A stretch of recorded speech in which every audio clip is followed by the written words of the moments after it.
Si Yana, kilalang isang motovlogger, ay naging sentro ng kontrobersya matapos masangkot sa isang road rage incident sa Zambales. Sa viral video, makikita ang kanyang mainitang sagutan sa isang pickup driver na nagdulot ng negatibong reaksyon mula sa netizens.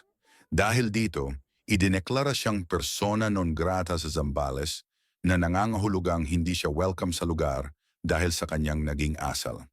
Kasunod ng insidente, naglabas ang Land Transportation Office, LTO, ng show cause order kung saan pinagpapaliwanag si Yana kung bakit hindi dapat suspindihin o ipawalang bisa ang kanyang lisensya bilang motorista. Sa kabila ng kanyang public apology, kung saan inilahad niyang wala siyang intensyong makasakit, patuloy pa rin ang investigasyon ng LTO upang matiyak ang responsableng pagmamaneho sa kalsada.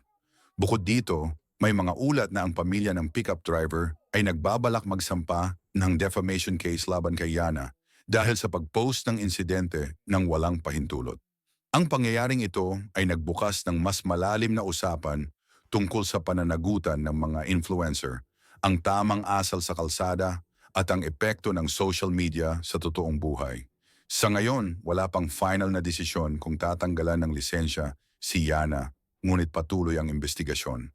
Ang insidenteng ito ay nagsilbing paalala na bilang mga motorista, mahalagang pairalin ang respeto, disiplina at tamang asal sa daan upang maiwasan ang hindi pagkakaunawaan at mas mapanatili ang kaligtasan ng lahat.